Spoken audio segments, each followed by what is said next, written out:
Hello guys, welcome back to our channel, India Sports Hub. Going to school or rushing late for cricket practice, our bicycle has always had our back.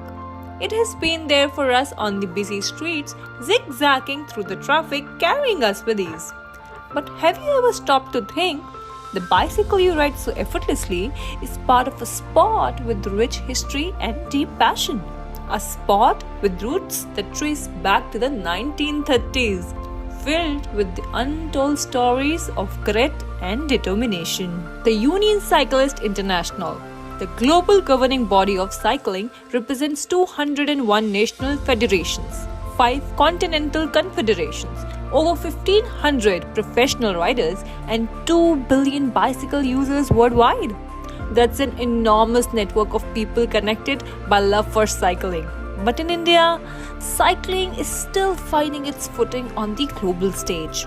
India has always had its share of cyclists. Though not many, they have been fighters. Mahita Mohan, a name to remember, became a national champion in road, track and mountain biking events. In 2010, at the South Asian Games, she won a gold in the 50-kilometer mass start event. She wasn't just India's best cyclist that year. She was a beacon of what Indian cyclists could achieve.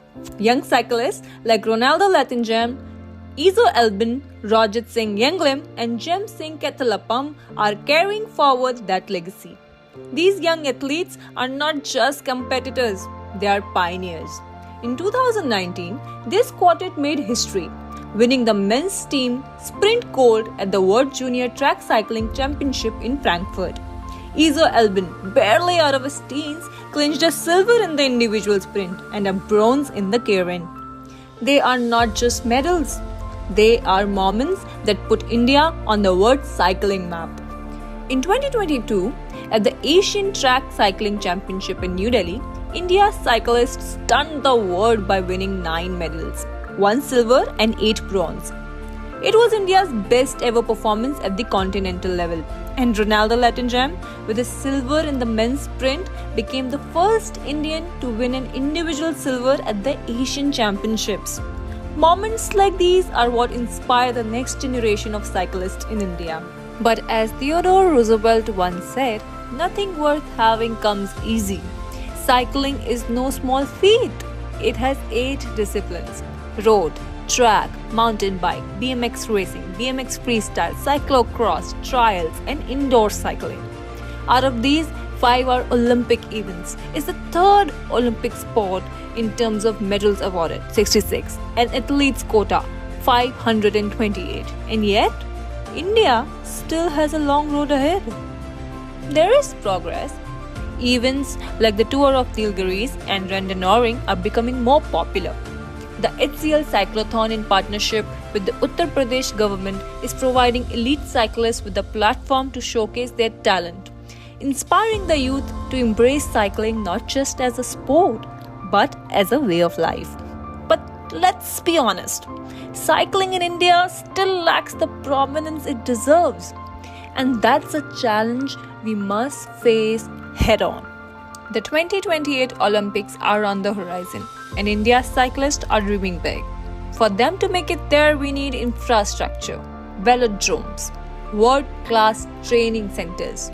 5 years ago, many velodromes in India were underutilized. Now, there are new projects in Chennai, Kolkata and Odisha. We are moving forward, but there's still work to be done. Right now, India has about 16 to 17 velodromes, but that's just the beginning. Competing with cycling powerhouses like Great Britain with 100 Olympic medals and France with 93 medals is no easy task. Nations like Denmark, where cycling is a way of life with over 12,000 kilometers of dedicated cycle routes, have set a bar high. How does India catch up? The answer lies in the passion of young cyclists and the investment in their futures.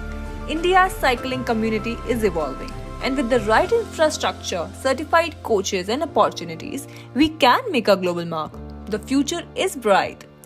Athletes like David Beckham, Meenakshi Rohila and Harshita Jhakar are coming up the ranks, ready to represent India on the world stage. The Cycling Federation of India (CFI), with support of the Sports Authority of India and initiatives like Khelo India, is already working on identifying young talent across the country. These athletes, aged 12 to 14, will be assessed for physical fitness, and if they show promise, they will receive specialized training in Delhi. Some of them could very well be India's future Olympic medalist. For this, the CFI has also roped in two-time Olympic medalist Kevin Sorrow as head coach at the start of this year. So what do you think? Are you hopeful for the future of cycling in India? We certainly are, especially given the effort being put in by the government, the growing awareness of cycling's health benefits, and its positive impact on the environment. Let us know your thoughts in the comments below. And yes, don't forget to go for a quick cycle ride with your friends and family this Sunday, because who knows, maybe the next cycling champion is someone you meet along the way.